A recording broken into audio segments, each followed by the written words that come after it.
10. Learning together. I consider the tendency toward a selfish individualism one of the strongest counts against our customary sit alone at your own desk procedure.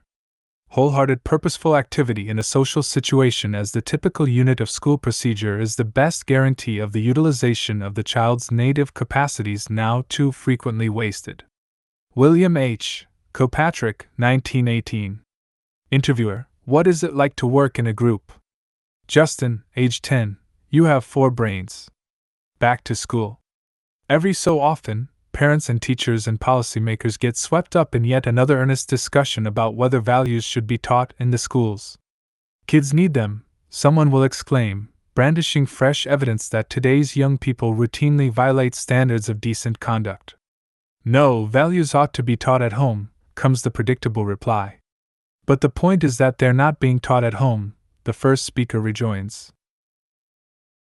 Well then, whose values would we teach? Another challenger wants to know.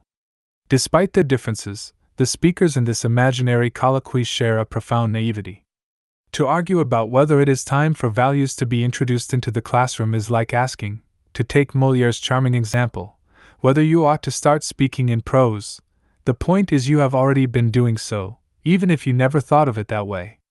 Teachers do not need to lecture children about stealing in order to exude values.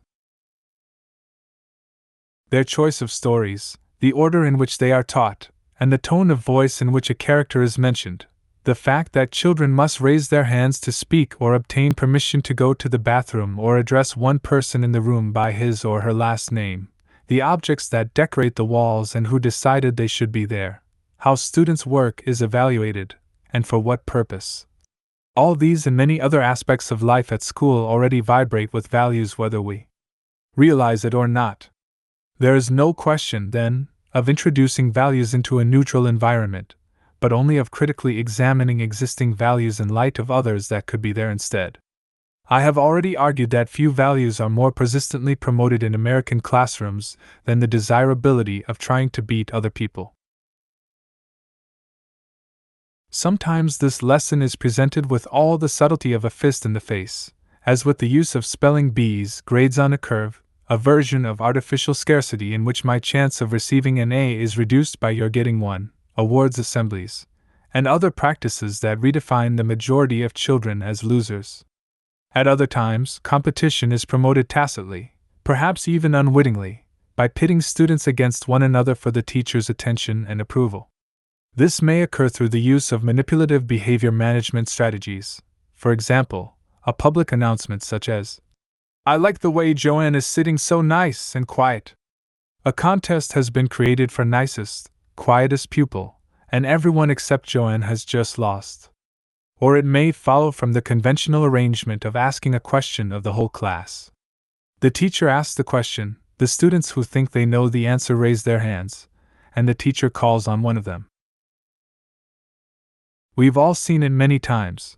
When one student is called on, the other students who have their hands up register their disappointment with a little, "Oh." It's a structure that sets the kids against each other. Anyone who doubts that competition is the subtext of most whole class question and answer sessions need only continue watching the faces of the children who were not recognized.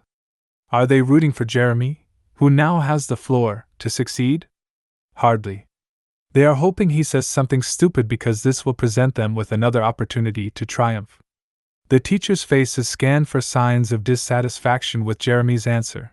Once they find it, the children's hands shoot up again, fingers reaching anxiously for the fluorescent lights. Some students participate energetically in this scramble to be first with the right response, while others stare dully and look beaten, which, at some point, they have been. Our attention, however, is properly focused not on the temperament of the individual participants, but on the structure that has turned learning into a contest. Alongside competition stands another value, stressed with equal vigor by educators: individualism. Between the American flag in the corner and that pre-printed strip of impossibly proper cursive letters that stretches above the blackboard, there might as well be a sign that proclaims, "I want to see what you can do, not what your neighbor can do."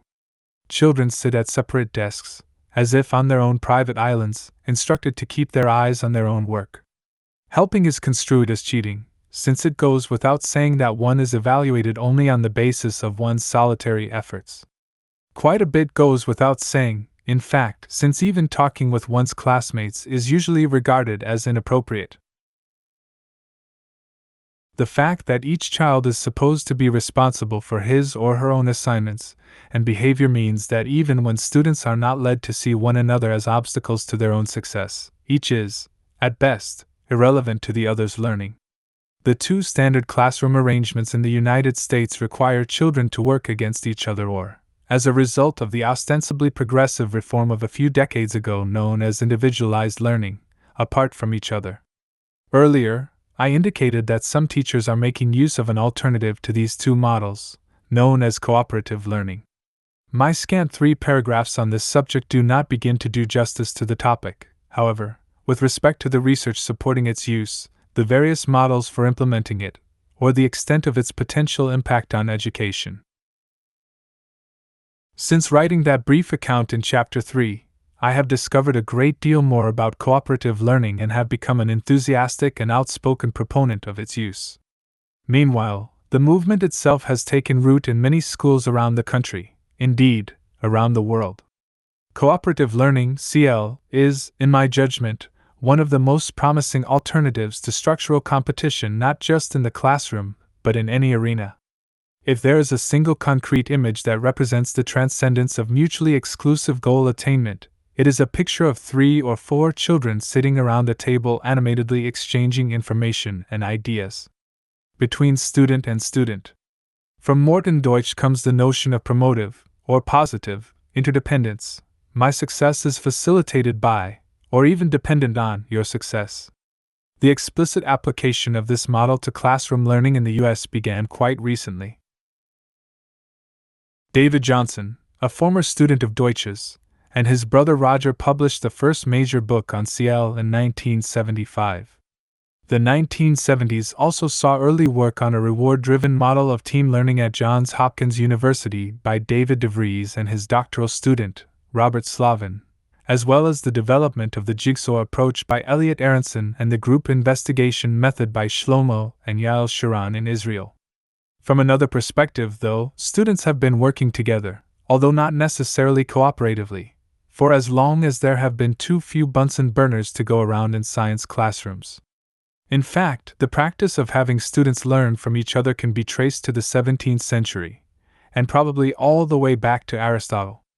CL means working toward a common goal in the classroom, learning in pairs or small groups in the context of positive interdependence.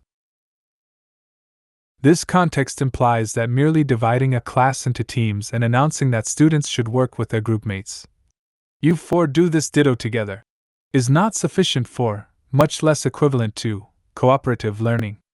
Because of this, teachers who have merely put children in groups and are unimpressed with the results have not yet given CL a chance to prove itself. Virtually everyone who has thought seriously about CL has, at one time or another, warned educators that it takes time and skill to foster positive interdependence successfully, particularly in light of the competitive and individualistic norms that students have internalized from other settings. If CL is something more than casual group work, it is something less than altruism, or at least less than the narrow version of altruism that requires an individual to sacrifice his or her own interests. In asking children to work together, we are not demanding that they ignore their own academic well-being in order to make sure that someone else understands the material. Positive interdependence means that when you succeed, I succeed too. My interest in your learning is matched by your interest in mine. No catalog of misconceptions about CL would be complete without reference to the idea that working in groups is just a gimmick to perk up a classroom now and then, providing a break from serious instruction. Okay, kids, it's the 3rd Friday of the month. Remember, that means today we work in teams. While teachers doubtless will want to continue making some use of whole class discussion and individualized work, CL can, and I would argue, ought to, become the standard or default classroom arrangement starting in kindergarten. Finally, to echo my earlier remarks on constructive conflict, CL does not entail harmony or concurrence about controversial issues, even after a discussion has been concluded and an assignment completed. Teachers who properly want to avoid constructing adversarial encounters need not demand a premature consensus. Your assignment is to come to an agreement about whether abortion should be legal. One likely result of such an instruction is that the student with the loudest voice, or the one holding the pencil, will write down whatever she wants. Everyone else in the group will give in so as to be done with the whole business, and no one will learn anything. Conversely, teachers who properly want to preserve controversy need not set up a win-slash-lose structure to do so. In a classroom whose members have come to feel part of a community, and who have been helped to develop a range of social skills, disagreement can occur without debate, and conflict without competition. Perhaps it is easier, then, to say what CL is not than to say what it is, at least beyond a one-sentence formula that is about as helpful as saying a poem is a careful arrangement of words. Yes, we can add that in classrooms where CL is used, teachers communicate the message. I want to see what you and your neighbor can do together. They are likely to ask students to turn first to appear to check out an idea or request an explanation. They may evaluate some projects as group efforts, which is what they are. These teachers probably have arranged the rooms so that children are clustered around tables most of the day instead of being seated at separate desks. They recognize that socializing is not something relegated to recess and lunch, something that distracts from learning. Rather, they know that learning emerges not only from what transpires between student and teacher, or between student and text, but also from what happens between student and student. Beyond this, though, it is difficult to say with certainty what CL is, for the simple reason that it is strikingly different depending on which theorist, trainer, or teacher you ask. From a distance, the distinction between CL and traditional classroom arrangements is so pronounced that those who promote learning in pairs or groups seem distinguished principally by this commitment. But seen from up close, those who huddle together under this conceptual umbrella often differ from one another in the way they conceive of cooperation and, for that matter, learning itself. The effects of cooperative learning. Before exploring some of the different varieties of CL, I want to say why that discussion, and for that matter the whole movement, is so terribly important. Several versions of CL have been tested in literally hundreds of studies, and the results of that research should be much better known than they are at present. The gains realized from CL are so impressive and consistent that it is difficult to understand how any talk of school reform could omit the critical question of whether students should be learning alone or together. Self-esteem. Consider first the issue of how a student feels about himself and his abilities. The evidence in Chapter 5 might be summarized as follows: competition is to self-esteem as sugar is to teeth. Far from providing a lasting sense of confidence in oneself, a competitive environment leads one to ask, "What have I done for me lately?" But CL does not merely avoid the abrasive effect of competition. At its best, it has a fortifying effect of its own. Recent reports of CL's impact on self-esteem are remarkable. Positive outcomes were found in 11 of the 15 studies in which the effects of cooperative learning on self-esteem were studied. Robert Slavin wrote in 1990. In a much larger review of the research comparing competitive and cooperative arrangements on self-esteem, a review that, for better or worse, lumped together studies of many different types and of varying quality, the Johnsons reported that a fair number failed to find any statistically significant difference between the two conditions. But of those studies that did turn up a significant difference, exactly one showed an advantage for competition, while 81 showed an advantage for cooperation. This sort of consistency is, to put it mildly, very uncommon in the social sciences. On the other hand, it should not be concluded that CL is a magical cure for low self-esteem. First, children sometimes feel lousy about themselves because they are abused or humiliated at home or do not get enough to eat. These problems require changes far deeper and wider than bringing CL to the classroom. Second, the research on self-esteem, from which conclusions about the effects of educational arrangements are drawn, leaves a great deal to be desired in terms of rigor. While many of us have gotten in the habit of casually tossing the term around, a global version of self-esteem, how you feel about yourself in general, is far less useful, scientifically speaking, than specific aspects of self-esteem, how positive you feel about your capacity to do math problems, for instance. Moreover, the tests used to measure self-esteem are often idiosyncratic and badly designed, which means that the result of one self-esteem experiment cannot meaningfully be compared to the result of another that used a different test. Finally, even some of the better pencil and paper measures are intended to tap how one feels about oneself at the time the test is taken, and this tells us little about one's persistent, stable, underlying beliefs or feelings about oneself, assuming such things can be identified or measured at all. Notwithstanding all of these, and other, limitations on the theory and practice of self-esteem, there is reason to believe that to whatever extent the time a child spends in school can make a difference in how she sees herself, CL is far more likely to promote a positive self-image than our conventional methods of instruction. Learning in well-functioning groups provides an environment of social support and enhances the chances of academic success. These effects, in turn, help children to develop more confidence in themselves, more resilience in the face of failure, and more of a sense that their fate is, at least sometimes, in their own hands rather than at the mercy of external forces.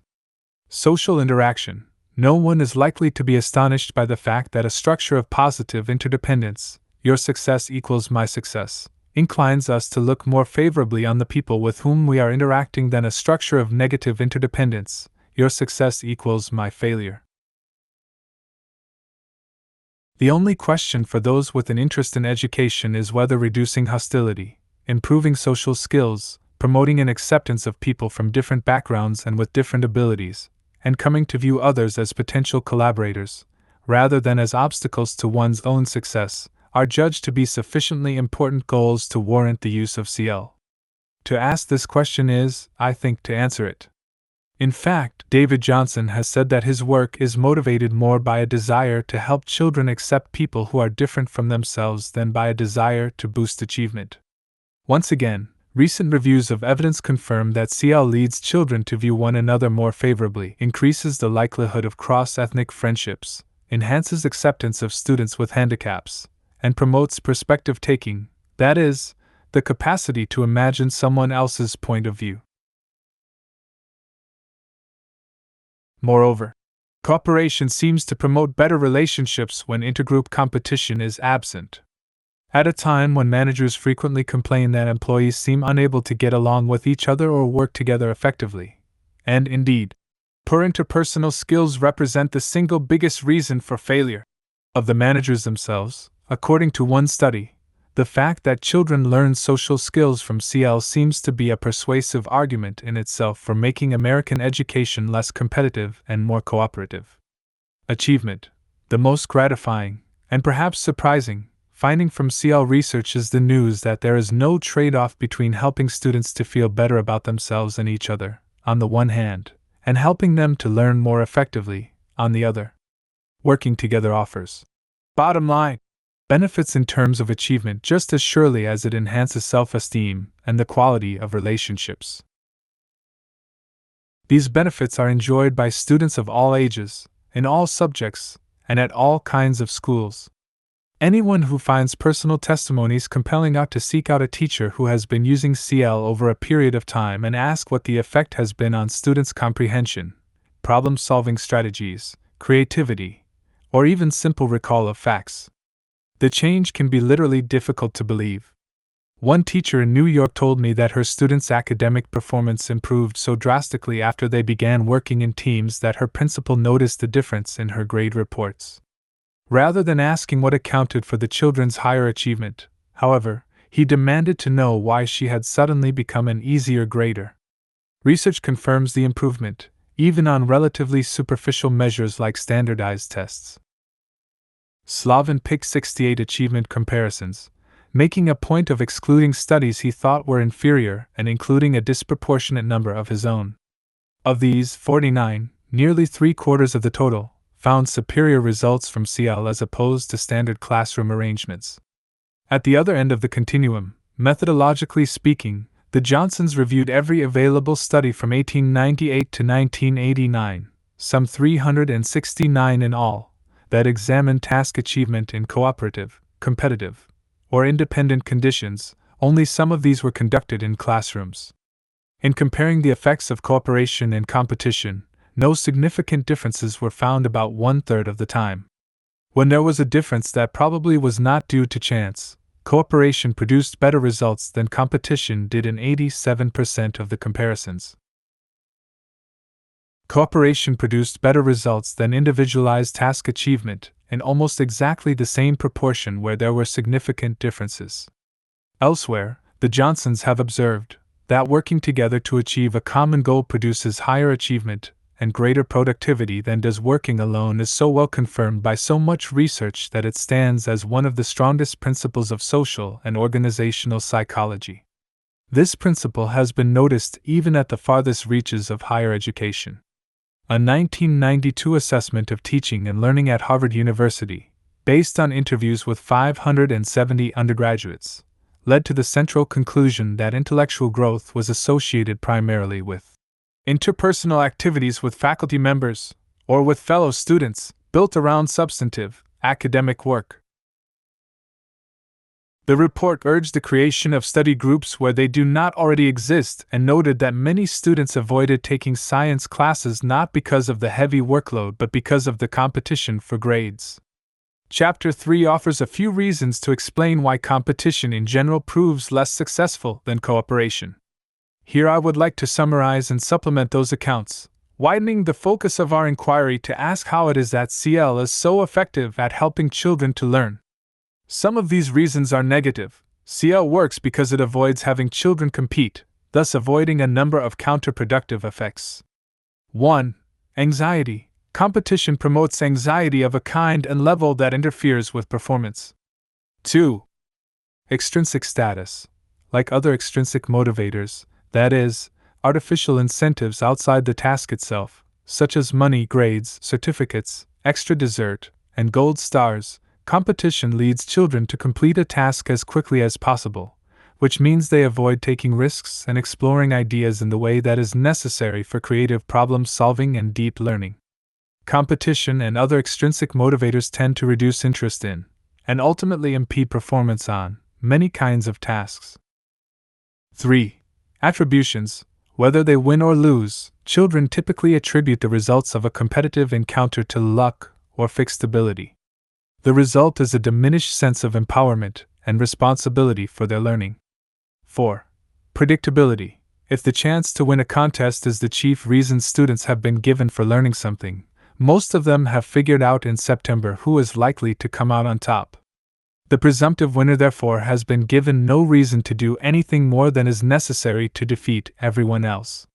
More important, all the likely losers have been given no rationale for bothering with the subject matter at all. The remainder of the reasons are positive. CL works because of benefits that cooperation itself offers, namely 5. Emotional benefits. CL's positive effect on self-esteem and relationships with peers tends to translate into a positive effect on achievement. Our experience in the workplace bears this out. People who feel good about both themselves and their colleagues are more likely, all things being equal, to do a better job. Self-esteem, relationships, and performance are integrally related so that enhancing any one variable can positively affect either of the others. 6. Elimination of nerd stigma. A student in the conventional classroom who gives evidence of being too interested in the lesson is liable to be on the receiving end of any number of unlovely labels that have replaced teacher's pet. But CL helps to create a new set of norms. When students are working together toward a common goal, academic work becomes an activity valued by peers. CL, in other words, makes it cool to learn, and this increases the probability that effective learning will indeed take place. 7. Interest in the subject. Not only is it more fun to be part of an effective and supportive group than to work against, or apart from, others, but CL also leads students to become more enthusiastic about what they are learning. This is surely an independent benefit. Beyond how children score on today's test, we want them to become hooked on playing with words and numbers and ideas. The Johnsons cite 22 studies to support the claim that CL promotes more positive attitudes toward the subject area being studied and the instructional experience. One of their favorite stories concerns a teacher who advised them to warn other participants in their training sessions against using CL just before lunch. Puzzled, they asked why. The teacher explained that each class in her school was supposed to arrive in the cafeteria at a different, precisely assigned time in order to prevent long lines from developing. When her students were working in groups, though, it was difficult to drag them away from what they were doing. She would tell them it was time to stop for lunch, and they would protest. Wait! Wait! We're almost finished! By contrast, students in most American classrooms are eager to be free of them. They count the minutes until the end of the period, the days left before the weekend, the weeks they must endure until the next vacation. Perhaps this is because they hear their parents articulating similar sentiments about their work by thanking God for Friday. But maybe students genuinely find life at school to be a collection of tedious tasks and humiliating evaluations from which any reasonable person would want to escape. John Goodlad's mammoth study of more than 1,000 representative classrooms across the country confirmed that the kinds of classroom practices found most often were well liked by relatively small percentages of students. The older the child, the less satisfaction was expressed. Of course, everyone is aware that most kids do not care for most aspects of school. Everyone is also aware that too many students are graduated without the intellectual skills or knowledge that we expect the schools to have provided. Indeed, it has become a popular entertainment of late to describe how much students do not know. But rarely do we connect these two pieces of data. If children seem unhappy about going to school, we typically attribute this to the fact that kids just want to complain, that they don't like anything, or at least anything good for them. Then we insist that they had better get used to things that aren't any fun. The premise here seems to be that the chief purpose of school is not to get children excited about learning but to get them acclimated to doing mind-numbing chores. It is also possible, however, to conclude that the problem may just lie with what happens in school rather than with some character flaw in the individual child. The extent of on-task behavior in a classroom, by the same token, may tell us something about the teacher as well as about the students. When a teacher complains that children are off task, our first response should be to ask, "What is the task?" In the long run, though, individual teachers probably are not to blame, given that decisions about what children must learn and how they must learn it are frequently made by administrators, school board members, parents, politicians, and faculty members at schools of education. Moreover, the sharp line drawn between enjoying the process, on the one hand, and buckling down to learn how to spell, on the other, may reflect a philosophy of self-denial, or, more accurately, other denial, that yields the worst of both worlds, since it often produces neither enjoyment nor effective results. Goodlad ticks off what students are asked to do: passively listen to teachers' ceaseless talking. In his survey, the average teacher out-talked the entire class of students by a ratio of about 3-1. Submit to close and constant monitoring, work separately and silently on textbooks and worksheets, and so on. How would I react as an adult to these ways of the classroom? I would become restless. I would groan audibly over still another seatwork assignment. My mind would wander off soon after the beginning of a lecture. It would be necessary for me to put my mind in some kind of hold position. This is what students do. More to the point, students come to find boring and detestable not only the place called school but the subjects taught there and activities such as reading and solving problems. This is why CL, by virtue of making learning, and what is being learned, more enjoyable, can also make learning more successful. 8. Intellectual interaction, most important. CL succeeds because none of us is as smart as all of us.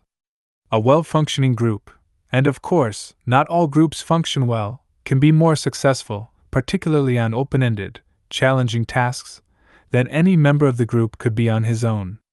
10-year-old Jason, quoted at the beginning of this chapter, captured the phenomenon as succinctly as any researcher has.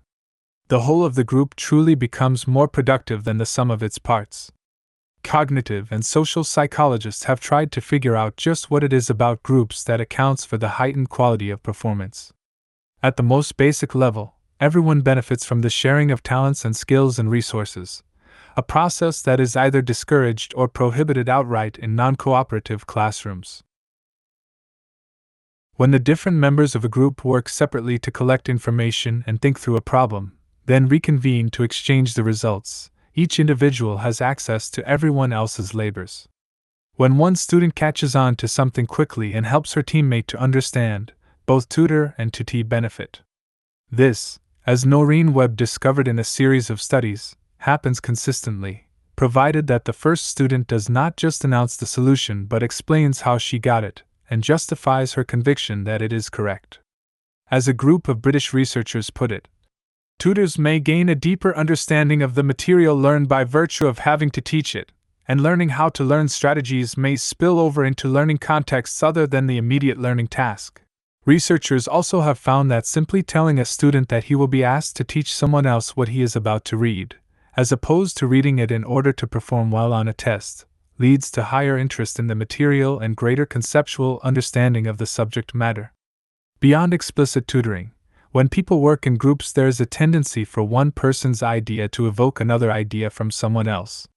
The second idea emerges as a reaction to the first, and might not have occurred at all if its creator had been working on her own. In one study, 5th and 6th graders were given batteries, bulbs, and wire and asked to make a variety of different circuits so that the bulbs would light up. The students working in groups found the task more engaging, seemed to get less frustrated, and by building on one another's ideas, created both more circuits and more unusual kinds of circuits than their classmates who worked individually. This phenomenon applies not only to ideas about the topic being studied but also to ideas about how to examine the topic, meta-level or second-order ideas. Group work leads to more frequent discovery and development of higher quality cognitive reasoning strategies. First graders, for example, were more likely to figure out the abstract categories to which words belonged, in order to memorize these words more effectively, when they worked together. Finally, CL not only permits conflict, as I mentioned above, but actually relies on it to some extent for its success. The process of finding that someone else thought a story's character had a motivation very different from the one you had inferred, or that another person assumed that dinosaurs became extinct for a reason that never dawned on you, nudges you to think through the problem in a new way, to take account of this brand new perspective and try to reconcile it with your own.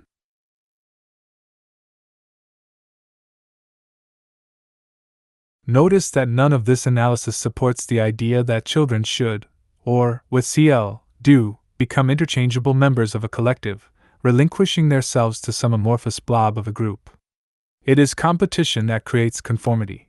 Cooperation thrives on the diversity of its participants and the distinct contributions made by each. I do think teachers ought to make time for students to pursue independent work, too, but the more compelling point is that cooperative interaction may simply be the most powerful way to help each child find his own voice, make his own discoveries, devise his own connections to ideas and texts. Talking is not merely a way of conveying existing ideas to others, it is also a way by which we explore ideas, clarify them, and make them our own. All of this impressive empirical evidence supporting cooperative learning, and for that matter, the reliance on empirical evidence in general, needs to be placed firmly in perspective. Some researchers construct an imaginary brick wall, with those who respect the findings of science on one side and those who are enthralled to ideology on the other. But this dichotomy, which has its roots in a philosophy called positivism, confuses science with truth itself. It errs by overlooking the fact that all research, like all educational practice, is saturated in values, like it or not. But more than this, it suggests that there is something disgraceful about having and defending values. This is why many scientists label them biases or ideologies, and treat them like last week's seafood dinner. Having just finished reviewing the data that bear on the use of cooperative learning, I am obviously not arguing that it doesn't matter what the research turns up. It does matter, and it is with considerable relief that I can report that CL makes good sense when judged according to pragmatic and widely shared criteria. But the fact that I am relieved suggests that I am already drawn to CL because of other, deeper values that I hold. Frankly, it took me a few years to acknowledge this, to confess that I am not indifferent to how the evidence turns out, even though I hope I am able to assess it fairly. Cooperative learning is worth defending even apart from its quantifiable consequences.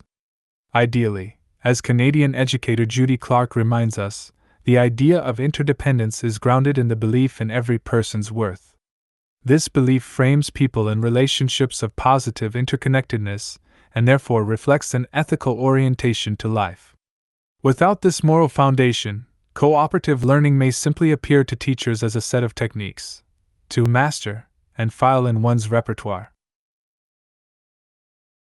Without this moral foundation, CL likewise may appear to researchers as simply one arrangement among many to be evaluated dispassionately, much as one might test different thicknesses of glass for the classroom windows.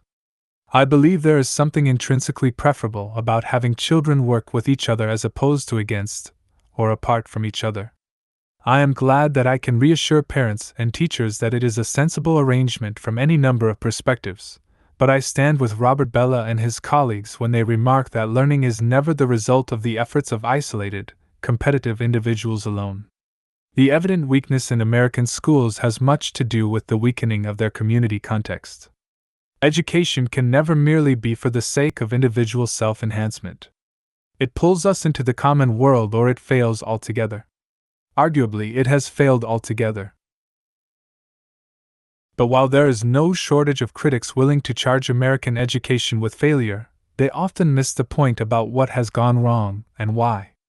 The problem is not so much that students cannot find Turkey on a map, but that they do not find themselves part of a community of learners. They do not find themselves, moreover, in a place where each person's worth is affirmed. The fact that cooperative learning can alter these sad realities is worth at least as much as anything the studies might tell us about achievement gains and the like. The practice of cooperation. Cooperative learning takes many forms. It is present in a classroom where students edit each other's essays or help each other to develop and practice vocabulary or multiplication skills. It may mean finding an ad hoc partner with whom to have a quick exchange of ideas about evolution before resuming a whole class discussion. Or it may mean that each student belongs to a permanent team of 4 that meets daily to make sense of current events. A cooperative lesson plan may come from the teacher's notebook, or it may be devised by the class.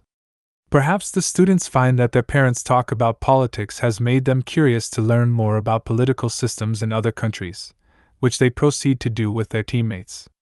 Or maybe a student's announcement that her garage is now home to a litter of tiny, mewling kittens leads to an impromptu lesson on the subject, with children meeting in groups to read stories about cats, describe how a house looks from a cat's point of view, research specific scientific questions that they want answered. How are cats both similar to and different from lions? When do cats fight with each other? Do cats dream? And then present their findings to the rest of the class. All these examples share the premise that learning is an active and an interactive process.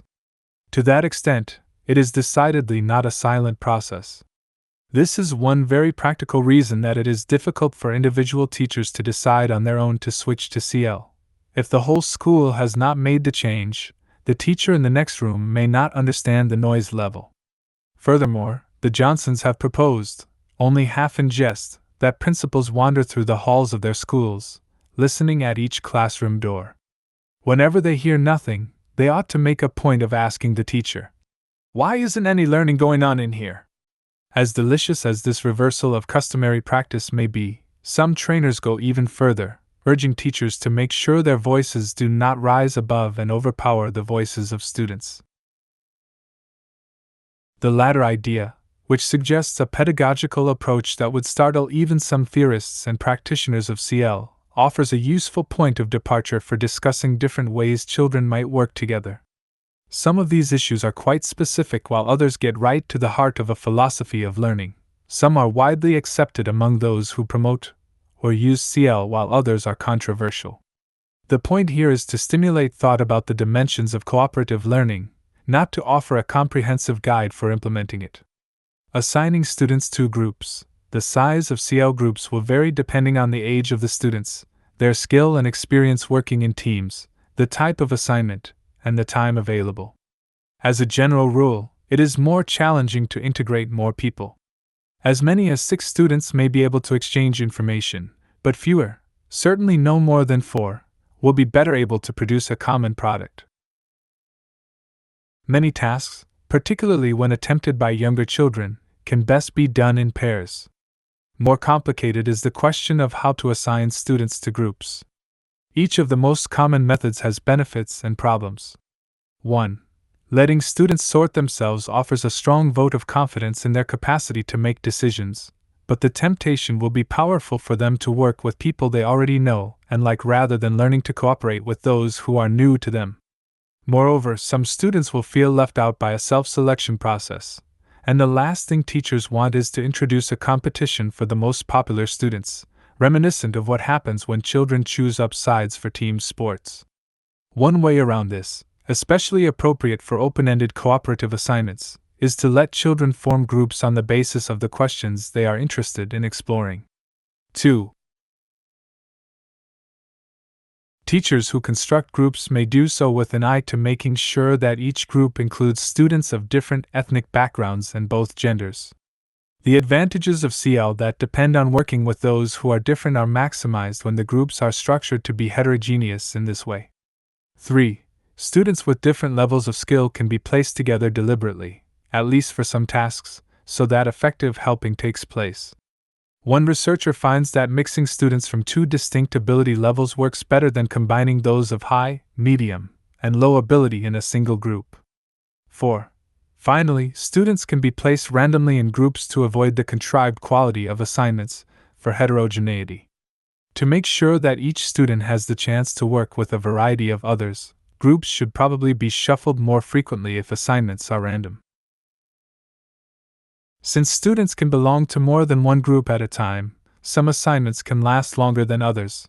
They may belong to one team only for the duration of a short assignment, for example, and to another, more permanent, multipurpose, base, team for as long as a year. In any event, it is probably not a good idea for students to be able to switch groups just because they are having trouble resolving problems or getting along with their teammates. Such difficulties should be seen as learning opportunities, a chance to figure out, with the teacher's guidance, how to untangle conflicts. Students should not be encouraged to assume that it is possible to bail out at the first sign of trouble. Teaching social skills. When students do not seem to be working together effectively, some educators are inclined to blame them for not being cooperative, or to give up on CL as unworkable. Others, though, reason that children may have been presented with a task that requires more subtle interpersonal skills than are currently in their repertoires. Many champions of CL emphasize that teachers must pay explicit attention to the phenomenon of working together, what it means and how it can be improved. The Johnsons, for example, emphasize that collaborative skills are directly taught in classrooms where teachers are serious about using cooperative learning, not only because these skills are a prerequisite for realizing academic gains but also because they are valuable in their own right. One teacher who recalled her frustration when she first tried to introduce CL to a class of 6th graders concluded, "We must not make the mistake of expecting that cooperative group behavior and thinking for oneself will occur in the absence of classroom instruction and practice aimed at these specific goals. We can't order it to work, we have to make it work." We have to teach children the skills of working thoughtfully and responsibly together. I have heard teachers give it up after a single attempt. But these very same teachers would never say, "These children cannot read by themselves," and thereafter remove any opportunity for them to learn to read. Social skills such as learning to listen carefully, to make eye contact, and to criticize someone's ideas without being insulting can be taught just as reading can be taught. Each lesson, in fact, can be introduced by laying out an academic goal, mastering the future tense in Spanish, and a social goal, helping everyone in the group to feel included. But I would offer 2 caveats to this approach. First, students of every age should have a role in deciding which social skills they could benefit from working on.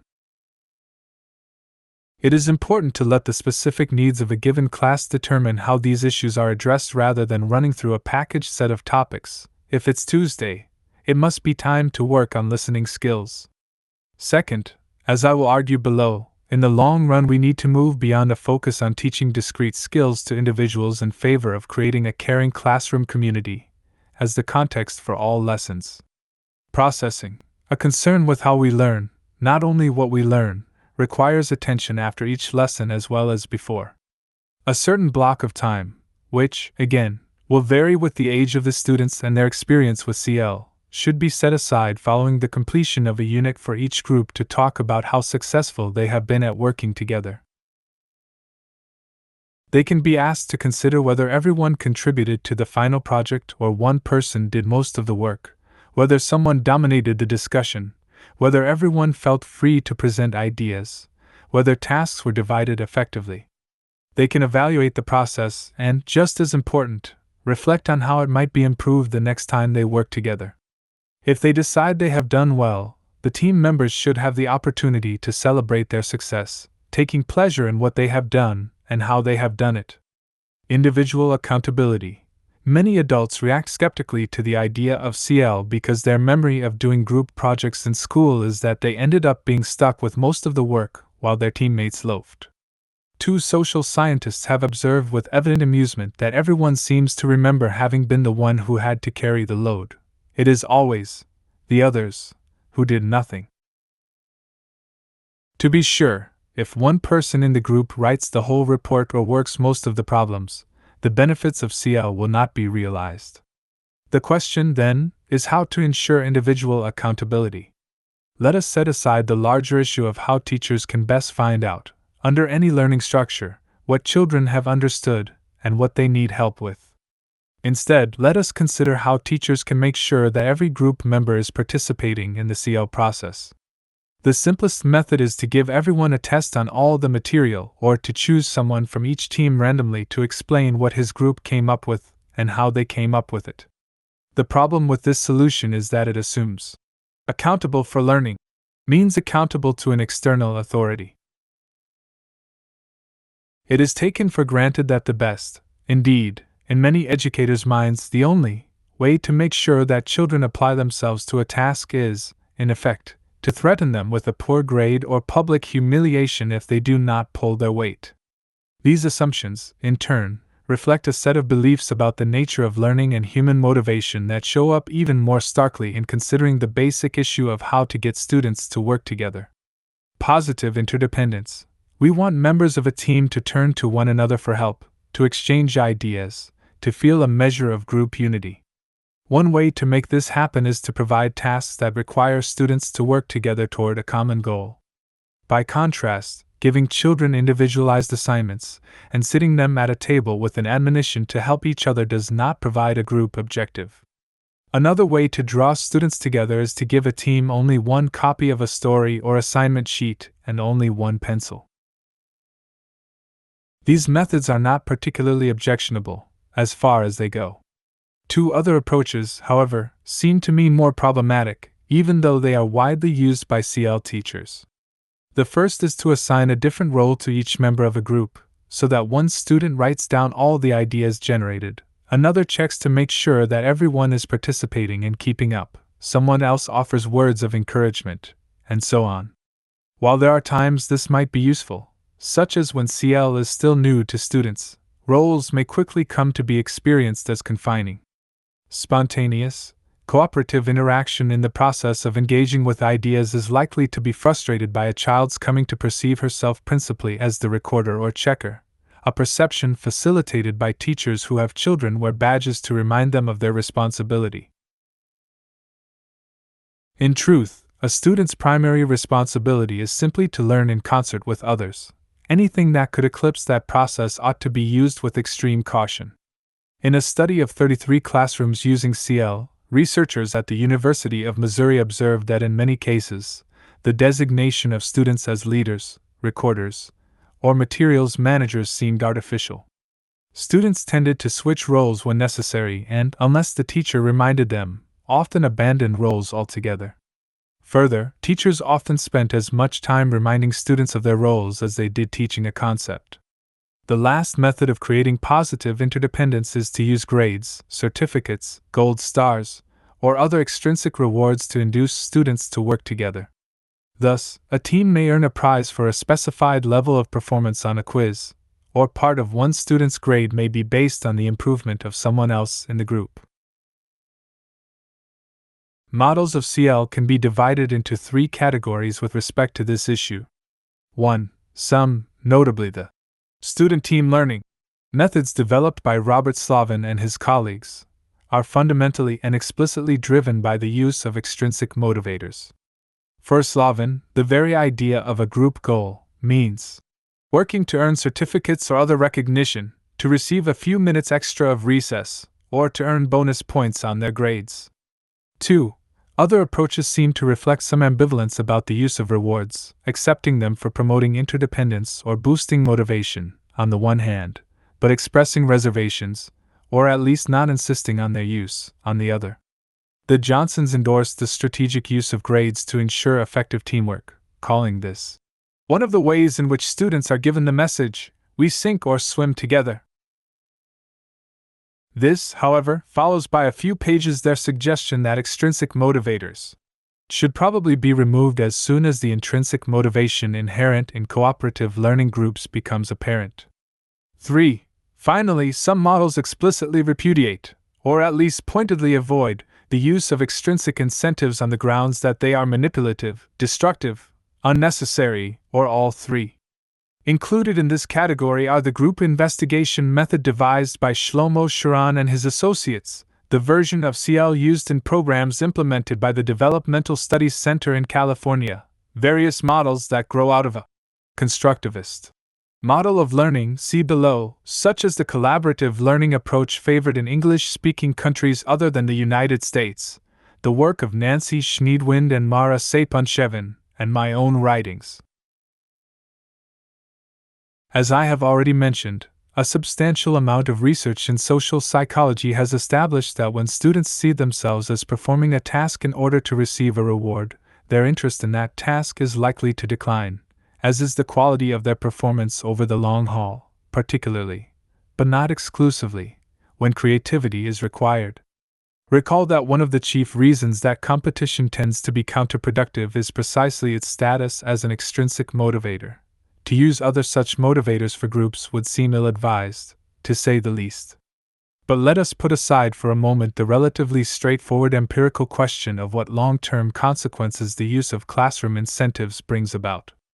The belief that incentives are necessary to promote interdependence, and therefore learning, apart from relying on some very questionable assumptions, reveals a rumbling under the surface of discussions about CL.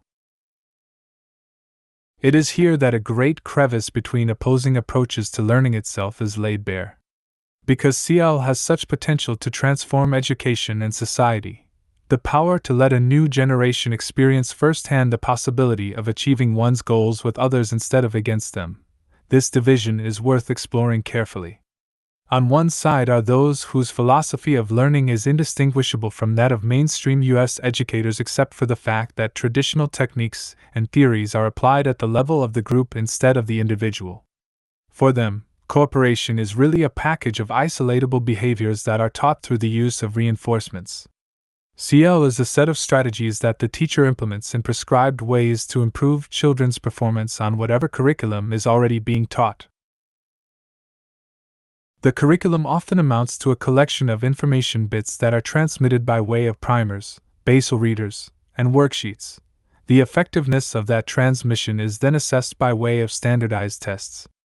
It is taken for granted in this view, once the layers of assumption are peeled back, that human beings are inclined to learn and to care about each other only when they are given extrinsic incentives for doing so. These beliefs and practices are separable, of course, but for convenience I refer to this whole constellation as the behaviorist position. On the other side are those who see CL as part of a broader movement in education that represents a profound shift in how we construe and promote learning. Here children are seen not as passive receptacles for facts but as beings who actively struggle to make sense of themselves and the world around them. This they do, in large part, by talking to others. Group discussion is not a bull session, during which students react to what they have already learned. This is where much of the learning occurs. The teacher's role is to stimulate a child's curiosity, to facilitate the process of playing with ideas and constructing meaning, and to aid in the development of intellectual and social skills. The goal is to get the student to develop an intrinsic, enduring commitment to this process, and to working successfully with others, to take responsibility for her learning and her behavior. For this reason, children are given far more responsibility, separately and as a class, for making decisions and solving problems than is the case in most U.S. schools. I refer to this approach as the constructivist position. The basic distinction I am drawing has been around for decades, but rarely is it brought to bear on the question of CL.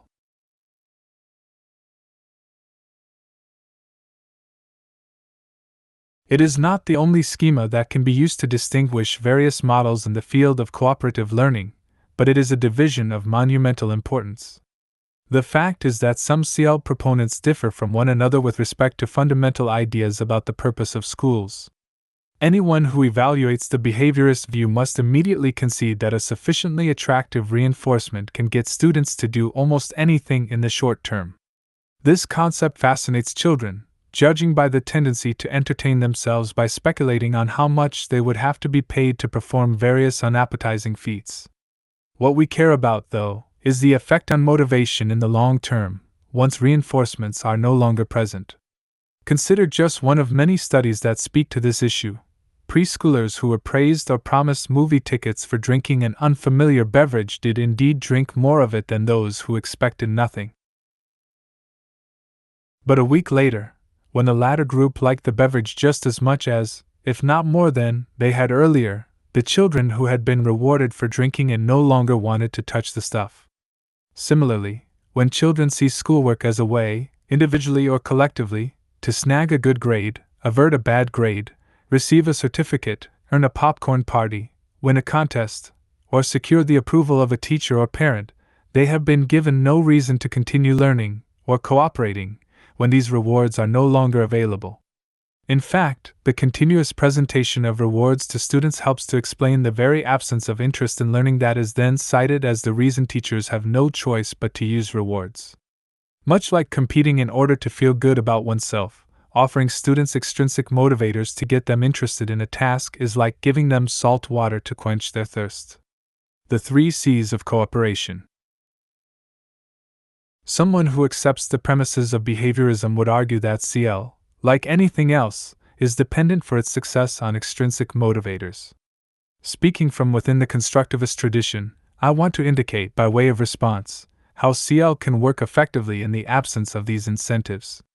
I will focus on 3 interlocking domains to which we must attend in order to maximize the benefits of CL, or, for that matter, any learning environment. Let us call them control, curriculum, and community. Control: adults who are routinely told exactly what they have to do at work and how they have to do it are likely to become victims of what is known as burnout, a vivid metaphor that suggests an extinguished candle or a dark bulb. Some become actively resentful while others just go through the motions of working in order to pick up their paychecks. Teachers, who know this syndrome well, do not always seem to realize that students are subject to it, too. Conversely, when students, or other people, feel a sense of control over what they are engaged in, they are more likely to find it engaging. Autonomy, then, is not simply an alternative to extrinsic motivators. It is far more effective than any such inducement could be at producing interest in learning, cooperative or otherwise. After all, it is the absence of felt control that, on some accounts, explains why rewards cause intrinsic interest to evaporate in the first place. Teachers need to do more than minimize the use and salience of extrinsic motivators. They should affirmatively help students to become responsible for their own learning and relationships. When children were allowed to pick their own materials in one study, they produced more creative art projects than did those who used exactly the same materials, but had them handed to them.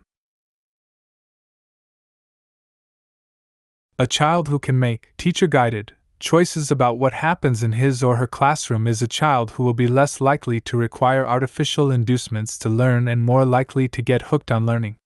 One model of CL that takes the idea of autonomy seriously is group investigation. Here, Students form inquiry groups based on what they want to know about a given topic and then make decisions together about how they will divide up the labor and conduct their investigation. Each group collects information and analyzes it, then prepares and shares a final report or innovative presentation that reflects what has been learned. Finally, each group contributes to the evaluation process, perhaps making up the questions on their unit that will be included in a class-wide test, if there is to be one. The point is to incorporate the evaluation into the learning process. At both the elementary and secondary levels, this model has been associated with a higher level of academic achievement, along with other advantages, precisely because it gives students more control over their learning. Elsewhere, Shlomo Sharon, its co-creator, has described CL itself as exemplifying the best of the constructivist tradition. Cooperative learning gives students an active role in deciding about, planning, directing, and controlling the content and pace of their learning activities. It changes the students' role from recipients of information to seekers, analyzers, and synthesizers of information. It transforms pupils from listeners into talkers and doers, from powerless pawns into participant citizens empowered to influence decisions about what they must do in school.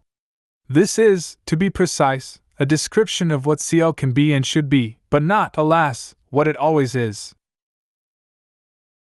Curriculum. Many books have been filled with prescriptions for improving the curriculum used in various subjects at various age levels. I would therefore make only 3 points. First, when children are given assignments that stir their natural curiosity and are neither so difficult as to be anxiety-producing nor so easy as to be boring, they generally do not require extrinsic motivators in order to approach them. The corollary to this principle is that if students are required to fill in the missing words in an endless series of unrelated sentences or memorize the kings and queens of England, they may have to be bribed to do so. Second, a meaningful curriculum is a necessary and perhaps even sufficient way to draw children into CL without the use of rewards. If the task is challenging and interesting, and if students are sufficiently prepared for skills in group process, students will experience the process of group work itself as highly rewarding, according to Stanford University's Elizabeth Cohen. Third, if we do not address curricular issues in the context of CL, we may doom it to failure, or, put differently, we may doom it to success according to the wholly inadequate educational standards we have increasingly come to accept. Apart from the use of rewards, one of the most telling questions that anyone considering the use of CL can ask is what children are learning in their groups. Some models are advertised as being adaptable to any curriculum. The soothing message here is not only that CL will work regardless of what is being taught, but that educators need not reflect on how challenging or valuable their material may be because students will benefit from learning whatever is presented as long as they do it in groups. Sapun Shevin has rightly referred to this approach as the hamburger helper model of cooperative learning. If CL is not to become a technique for dressing up ground beef, and if schools are not to become outlets of a conformation chain, as it were, teachers will need to provide groups with stimulating, personally relevant material that pushes them to engage together in higher-order thinking. Even the partisans of some extrinsically based models of CL concede that these methods are most appropriate for dealing with problems that have one right answer. The question, then, is whether we resign ourselves to the continued reliance on such tasks or instead use the potential heuristic power of CL as an opportunity to find things more worthy of our children's and teachers' time. Using cooperative techniques to have students cover the same boring, inconsequential, or biased material or to have them get through worksheets with more efficiency doesn't demonstrate the approach's full potential for changing what goes on in schools. Likewise, the potential of CL is lost if it is geared toward improving scores on standardized tests, or promoted and sold on that basis. The worshipful regard for these tests, and if this were not discouraging enough, the proposal to have schools compete to see who can get more students to blacken the correct bubbles with their number 2 pencils, comes chiefly from people who are uninformed about pedagogical or motivational issues. Most educators, by contrast, know that these measures fail to capture what is meaningful about learning and have the effect of pressuring teachers to teach to the test, foregoing potentially innovative lessons in order to prepare children for exams.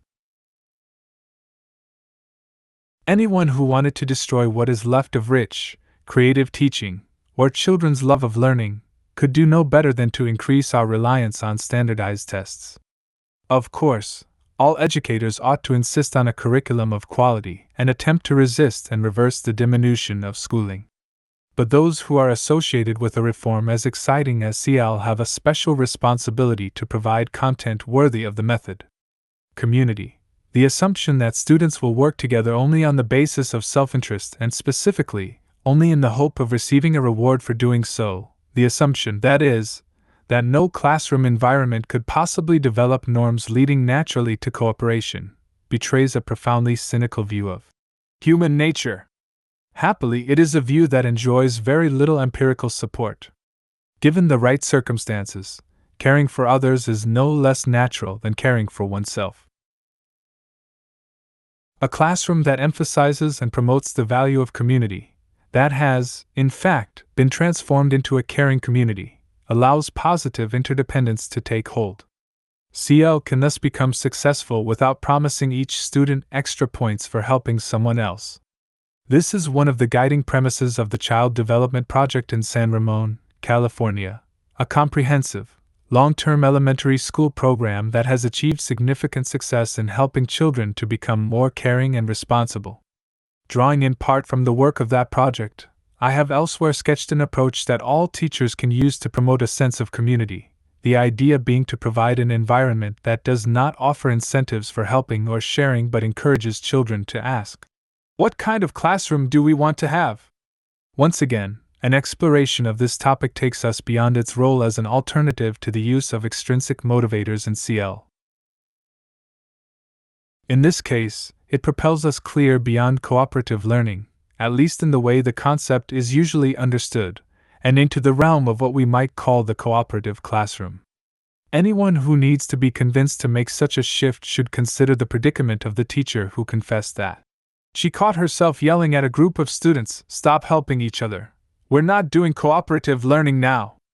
I am arguing that cooperation must come to be seen as a fundamental orientation toward other people rather than a set of techniques that are hauled out for specific lessons. This means working to change the feel of the classroom itself. As one second-grade teacher, affiliated with the Child Development Project, put it, "You can't just teach cooperative learning as a separate subject that you just do for 30 minutes a day and then just treat the children differently the rest of the time." The whole atmosphere of the classroom from the time the kids get to school until the time they go home is based on the idea that you expect them to get along, help each other, be cooperative, follow all the same guidelines in everything they do. Notice that this does not mean instituting a circumscribed program of CL and passively waiting for its benefits to seep out and improve the dynamics of other interactions and activities. It means teachers must broaden their vision, rethinking the entire learning experience and working with students to fashion that experience into something that is cooperative inside and out. Too much of American education consists of teachers spewing out facts and requiring students to spew them back. If the latter is done correctly, the transaction is pronounced successful. This goes on in elementary school. Europe is a what, boys and girls? That's right, a continent. Very good. And it goes on in college as instructors reward polysyllabic conformity by playing a game that might be called Guess What's on My Legal Pad. The research and values that support the use of CL can be understood as an invitation to change all this, not to abandon the teaching of basic skills but to distinguish necessary skills from trivia and to embed those skills in the more substantive process of meaningful thinking. There is good reason to think that CL can be enormously successful without falling back on what are, in effect, bribes for cooperating, so long as students are provided with a measure of control over their learning, a meaningful curriculum, and the opportunity to create a palpable sense of community in the classroom. Research from at least 3 CL programs has shown that extrinsic motivators simply are not necessary to produce academic achievement. First, as I noted earlier, the group investigation approach has achieved consistent advantages in terms of the quality of learning. Second, the Child Development Project found that children in its program classrooms did significantly better than a carefully matched group of comparison students on an essay exam measuring higher-order reading comprehension, while suffering no disadvantage on standardized tests. The third and most recent example comes from a second-grade mathematics program based on constructivist principles and small group work and characterized by a complete absence of extrinsic motivation or external reward systems, including praise. In place of textbook assignments, students were encouraged to take an active role in figuring out and discussing problems that occurred in concrete situations. Compared to their peers who had been in traditional classrooms, these children developed more sophisticated higher-level reasoning skills without falling behind on basic computational tasks. To the extent that attention is paid to the issues of control, curriculum, and community, CL can flourish and, further, can be part of a radical transformation of American schooling. To the extent that these things are absent, education itself, not only CL, is in trouble. The prospects for cooperation. To what extent has CL made an impact on how our children are actually taught? The answer one gives will depend on when one takes a reading. The assessment that follows, written in 1992, may soon become dated, and where one happens to live, CL's popularity in California may lead residents to assume that children everywhere are now cooperating. It also may reflect one's feelings about the desirability of CL. Partisans, carried away by their enthusiasm, sometimes exaggerate the influence of the movement, while opponents, seeking to alarm the populace, may do the same thing. By now many, perhaps most, U.S. teachers have at least heard the phrase, cooperative learning. Tens of thousands have been formally trained in one version or another. CL has its own magazine, which is intended for researchers as well as classroom teachers. Articles on the subject show up with some regularity in other education journals and magazines, and several bibliographies have been compiled, listing some of the hundreds of books and articles published to date. In March 1992, the newsletter of a major American education organization declared that, unlike some other innovations in education, cooperative learning has not been a flash in the pan. After years of attention, it remains a hot topic among educators.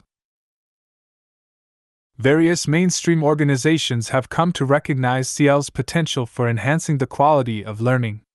The American Association for the Advancement of Science released a report in 1989 declaring that the collaborative nature of scientific and technological work should be strongly reinforced by frequent group activity in the classroom. That same year, the National Council of Teachers of Mathematics also affirmed the value of small group work. Some universities are beginning to use a collaborative approach for teaching higher-level mathematics. The National Council of Teachers of English has published an anthology on the subject and urged that secondary teachers offer multiple opportunities for students to work together. In Britain, meanwhile, Her Majesty's Inspectorate, HMI, have been actively promoting group work in schools in the belief that it increases children's motivation, develops responsibility and initiative, and creates a context for effective learning. The growing popularity of CL, however, is cause for concern among those who recognize its potential to reshape the educational landscape. Any development that is sufficiently well known and well regarded may begin to take on the contours of a fad, which, in turn, means that it will be treated as a fad rather than with the necessary seriousness. In practical terms, this means that principals and superintendents, trying to keep up with pedagogical fashion, may hire consultants who offer to provide brief, and therefore seductively inexpensive, training sessions for their faculties. Give me your teachers for 2 days of in-service, and I'll show them how to do cooperative learning. Some trainers even claim to be able to give teachers sufficient skills to become trainers themselves. One of the central theses of this chapter is that CL at its best requires a significant reconceptualization of what learning involves and how the people who spend the day together in a classroom relate to one another. Any attempt to implement CL will therefore raise a host of problems and questions, and many of them will not even occur to teachers until they have had the chance to work with the new arrangement for a time. The fact is that the process of making this kind of change must be done over a period of years, with frequent observation and coaching as well as continuous, structured peer support. Moreover, it must be done in a way that is respectful of teachers' experiences and concerns.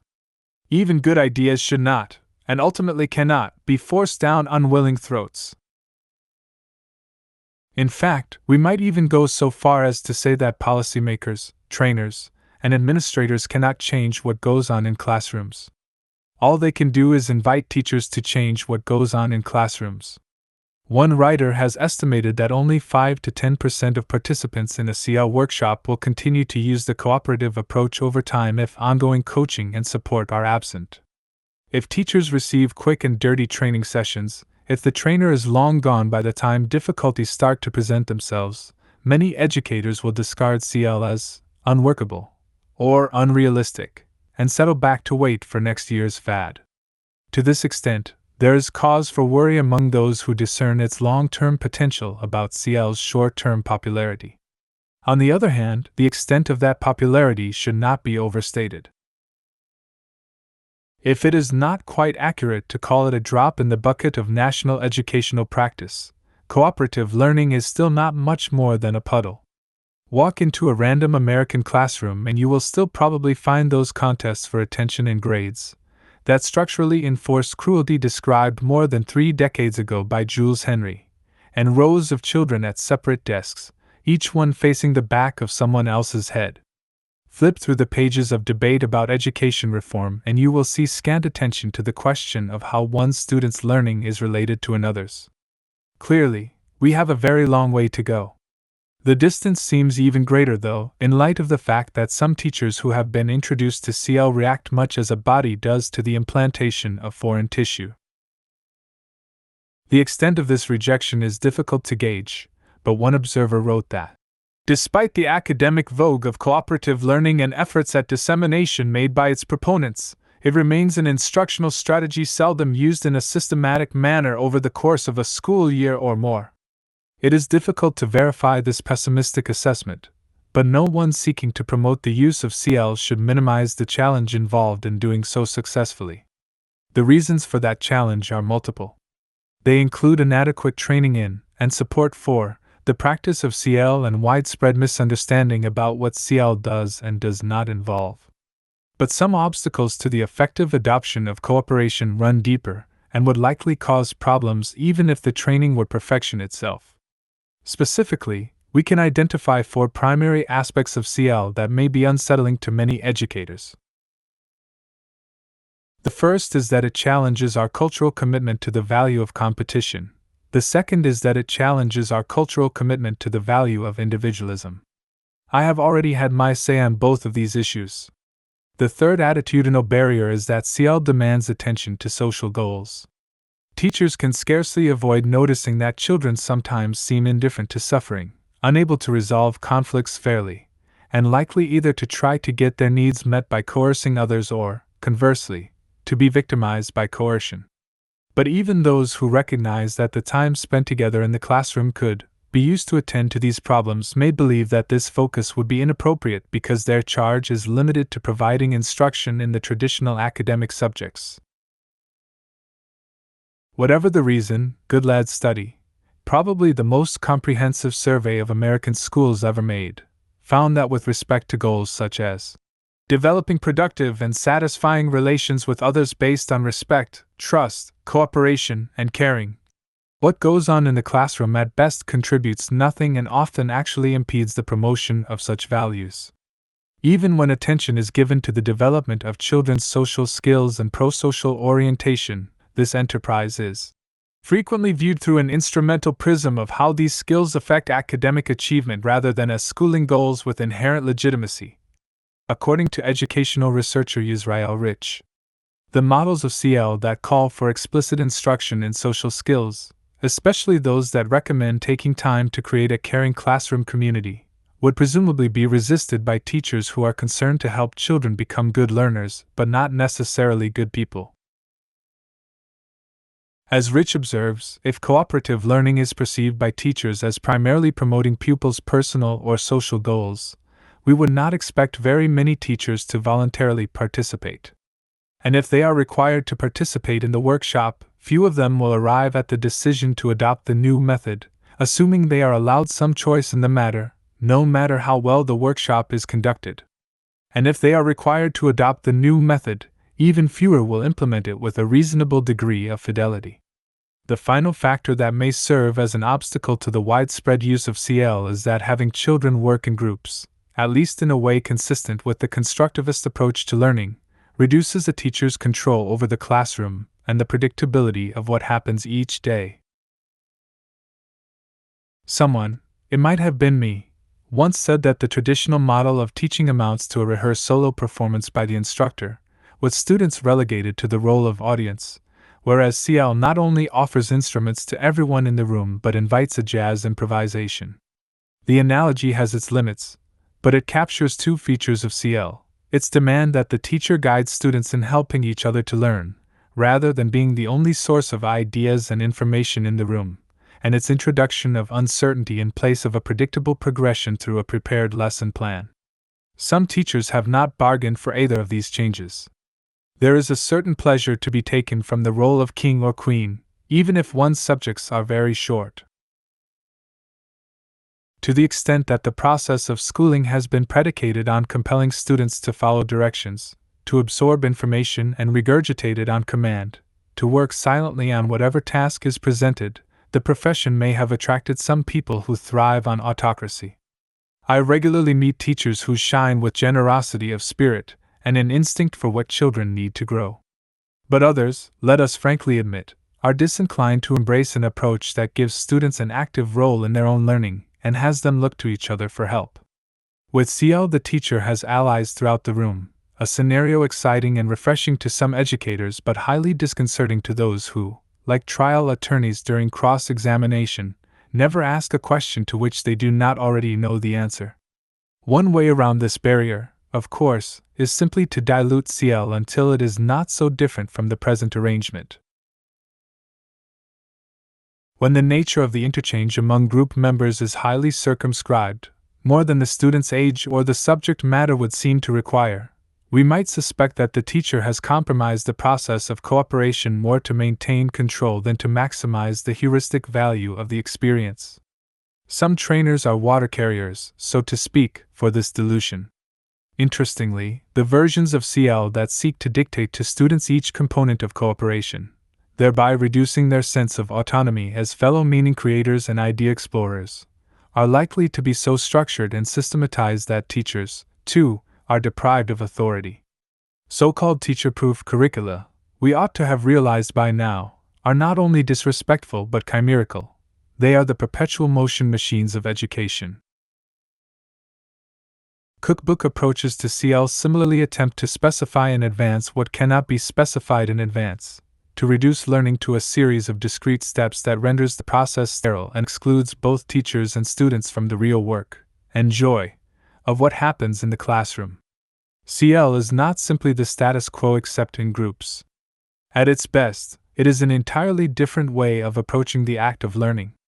Sharon warns that if we reduce the potentially liberating principles of CL to a set of prepackaged procedures for managing the movements of warm bodies in the classroom, to get them to study, with just a little less boredom, the same material that would bore them more if it were studied in some other way, then CL will soon be discarded as another fraud, as will so many other packaged methods now loudly touted in the educational marketplace. In fact, the lack of predictability that CL can engender is not a necessary evil, it is a requirement for learning. Neither CL nor education in general should allow itself to get too comfortable. A century and a half ago, Kierkegaard, observing that most public figures pride themselves on figuring out how to make people's lives easier in one way or the other, set for himself, out of love for mankind, the task of creating difficulties everywhere. In a sense, and with compassion, this is the teacher's task, to design instructional activities that are likely to be problematic for children, and to guard against relaxing when things are going too smoothly. Deeper learning would look somewhat messier than what I am seeing in most of our cooperative classrooms, is how Eric Schaps, the director of the Child Development Project, once put it. The prospects for CL to sweep the country, and for the country to stay swept, depend to some extent on the willingness of parents to demand that their children, that all children, be permitted the benefits of working together.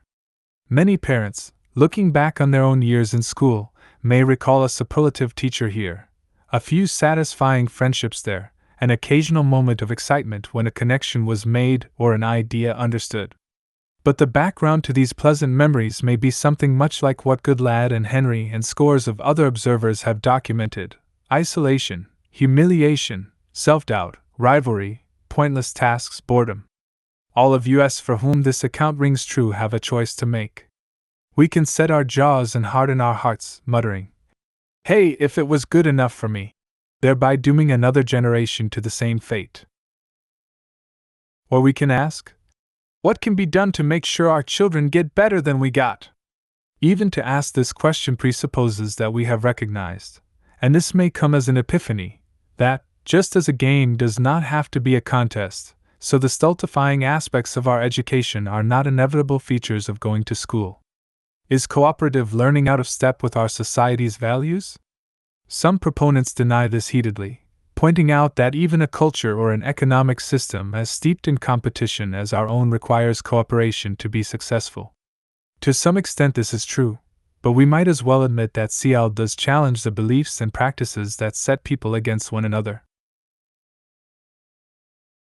Some curriculum guides augment this challenge by making cooperation and competition explicit topics for study, but the very fact of learning by working together presents children with another model, a different experience, a sense of perspective on the competition they otherwise might have taken for granted. Cooperative learning should not stand or fall depending on how well it serves our society's institutions.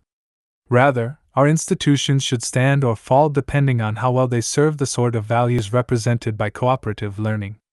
Afterward, in the fall of 1982, a couple of years after considering and rejecting the possibility of writing my graduate thesis on the topic of competition, I found myself irresistibly drawn back to the issue. The research project on which I embarked, at first without much thought to whether it could result in a publishable book, eventually came to dominate my life. Now, a decade after scribbling my first notes on what it means to compete, I want to take a few minutes to look back, and especially to consider what has happened in the 6 years since No Contest went to press. Specifically, I'd like to try to answer the questions I'm often asked when I speak on the topic: how have people reacted to the book and its thesis? Is our culture becoming more or less competitive? What new research has been published on the topic? Now that I think about it, I cannot remember anyone actually asking the last question, but that is certainly not going to prevent me from answering it. The first thing that happened was that I received invitations to appear on more than 100 TV and radio programs, including Donahue, to say nothing of interviews for newspaper and magazine articles. On Donahue, I was asked such questions as, "Well, if you're against competition, isn't that just because you're a loser?" I invite you to consider how you would deal with this question in 8 seconds on national television. I realized pretty quickly that all this attention signified not that the book's reasoning was seen as cogent, but rather that its position was seen as outrageously controversial. It was not that I had offered a meaty argument so much as that I had turned our most sacred cow into hamburger. Today I am sometimes described as the country's leading critic of competition, but of course there is not much competition for that title. I have been invited to lecture at some organizations whose relentless pursuit of competitive advantage, they might as well have a bust of Vince Lombardi on display in the lobby, leads me to wonder whether my name is being circulated by an organization called Rent a Gadfly. The reaction to my remarks on competition usually sorts itself into 3 categories. First, there are the people who nod continuously as I speak, as if to say, "Yes, I've had these thoughts for 15 years, but I've been embarrassed to say them out loud." To my surprise, quite a few people react this way, but since attendance at most of my lectures is voluntary, these people, like those who take the trouble to write to me, probably do not constitute a representative sample of the American public. Nevertheless, I am always delighted to connect with kindred spirits, and if I can, to offer them further analysis and evidence with which they can work to replace competition with cooperation. At the other end of the spectrum are those who accuse me of being either a communist or a wimp. In person, these people sit with their arms tightly folded, scowling or smirking, convinced that anyone who thinks competition is undesirable and unnecessary must live on Neptune. If they bother to stay for the question period, their comments usually begin with, "What you say is very nice in theory, but..." I enjoy talking to these people, too, in part because, like them, I am a skeptic. Where we differ is that I would prefer to see skepticism directed at the status quo rather than employed in its service. Perhaps I can plant a seed, I figure. Even those who dismiss my critique may find that something has sprouted the next time they see a person's spirit crushed, or performance obviously impaired, by a win-slash-lose structure. Between these two categories sit the listeners, or readers, who are strongly inclined to resist the news that competition is counterproductive but find themselves unable to wish it away. Even though these people are gravely troubled by the implications of my argument, they are willing to question the conventional wisdom. One woman came up to me after a lecture, frowning, and confessed, "Now I'm really disoriented." This made my day.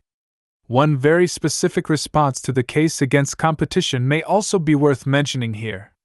I am regularly informed that we would be doing children a disservice by minimizing competition since they need to be prepared for the rivalry they will encounter when they grow up. My response is that we need to work on two tracks at once, preparing children for what they will find in our society, and preparing them, if need be, to change what they find. To concentrate only on the latter, keeping our eye fixed on a distant goal, may make life difficult for children in the short term. But to concentrate only on the former ensures that their children will encounter the same destructive institutions and backward values. Beyond this, however, the fact is that students in our society already are well acquainted with competition. Even if some experience with trying to triumph over others were useful, children have more than they could ever need. Imagine a school that studiously avoids competition, in the classroom or on the playing field, from kindergarten through 12th grade. We may be confident that not a single graduate of this school, on entering college or the workforce, would suddenly exclaim, "Whoa! What's all this about competition?" Our best efforts to promote cooperation notwithstanding, children in this country are all too familiar with win-slash-lose activities. What students need is not more of the same but experience with alternative arrangements, so that they can achieve a sense of perspective about the competition that proliferates in our culture. While a case can be made that students would benefit from a curricular unit in which they explicitly consider the effects of competition, talking about it is quite different from being immersed in it. By way of analogy, consider the distinction between teaching school children about religion and indoctrinating them to be religious. Moreover, there is no reason to imagine that having children participate in competitive activities week after week after week could provide any incremental benefit. The rationale for doing so, if made explicit, would look something like a sign I once saw tacked to a wall in a 6th grade classroom: "The beatings will continue until morale improves." While I have continued to write and speak on competition, I have also been following 3 other lines of inquiry growing out of that work. First, I have been drawn to the field of education and specifically to the use of cooperative learning as an alternative to competition. The practice of having students work together in pairs or small groups was already attracting attention before No Contest was published. The research literature and practical record of success connected with this approach have mushroomed since then. I have discussed the topic in Chapter 10, which is new to this edition. Second, the question of whether competition is just part of human nature, Chapter 2, led me to look at that concept more carefully, and specifically to ask whether selfishness, aggression, and other of our less noble attributes are really more natural than generosity, caring, and empathy. The result of that investigation was published in 1990 as The Brighter Side of Human Nature, Altruism and Empathy in Everyday Life, and it, in turn, has led me to try to devise strategies for promoting pro-social behaviors and attitudes in children. Finally, the study of competition has opened up a broader issue, namely, the consequences of using other extrinsic motivators. If any assumption drives our culture more powerfully than the faith that competition is valuable, it is the belief that all problems can be solved if only we find a big enough carrot to dangle in front of people. My next book, also to be published by Houghton Mifflin, will consider the unhappy consequences of manipulating people with rewards, at work, at school, and at home. Is competition on the upswing today, or has its day come and gone? I have seen no polls or studies seeking to measure the pervasiveness of competition in American life, much less any longitudinal data attempting to identify trends. I am more than a little suspicious of sweeping, facile pronouncements of epochal transformations currently underway, and frankly, I don't even know what would count as evidence for the beginning of a significant change regarding something like competition. I will say that I am heartened by the move toward cooperative learning in many schools and, to some extent, by the growing interest in real teamwork and quality among some managers. I am discouraged, however, by the fact that competitiveness has become more of a buzzword among politicians, businesspeople, and educators than it was even half a dozen years ago. I am heartened by recent news reports about a school in Indiana where every willing student can be part of an athletic team, or the cheerleading squad, or the choir. Its no-cut policy in extracurricular activities has resulted in huge increases in participation and far fewer problems than some had anticipated. I am discouraged by recent news reports about elaborate, Little Miss beauty contests for 3 to 6-year-old girls and pressure-filled interscholastic academic contests that reduce learning to a matter of preparing for victory at a quiz show. I am heartened when I see dissidents starting to raise questions about the value of competition in publications as diverse as a psychoanalytic journal, 1986, and magazines for guitar players, 1989, music teachers, 1990, and photographers, 1992. I am discouraged by the fact that most of the popular press, notably magazines intended for women, continues to treat competition as inevitable, desirable, amusing, or all three. Not every such article is as egregious as one recent quiz for teenage girls. Compete, don't retreat! Bursting with cheerful exclamation points, which awards more points to readers who know enough to put their desire to win ahead of their loyalty to friends. In magazines for parents, articles often advise against putting too much pressure on children to win. Such cautions, however, are accompanied by a de rigueur concession that, of course, competition in moderation is appropriate and productive. I am appalled when I read that 49 teenagers from one school district have been hospitalized for depression, suicide attempts, or substance abuse, all apparently connected to the stress caused by academic competition. The school administrators responded by citing the failure to teach adolescents coping skills. If, by way of comparison, a factory's polluting smokestacks had sent nearby residents to the hospital, presumably the factory manager would not have the audacity to attribute the problem to a failure to buy respirators. I am horrified when I read that some of the people who were killed when a plane crashed and burned on a runway in Los Angeles might have lived were it not for 2 men standing in front of the exit door, competing over who would get out first. It is hard to take any consolation in such tragedy save for the faint hope that some people may begin to understand that competition by its very nature is a problem. The unwillingness to acknowledge this is, I am convinced, the chief obstacle to freeing ourselves from the quicksand. People proudly tell me stories of someone they know who didn't care whether he lost, or of some competitive game in which participants were exhorted not to place too much importance on the outcome. These are steps in the right direction, and I am pleased to hear about them. But they do nothing to challenge the underlying structure of mutually exclusive goal attainment, which is the ultimate cause of the problems detailed in the preceding pages. This is often difficult to grasp in a culture that can imagine change only at the level of individual attitudes and behaviors.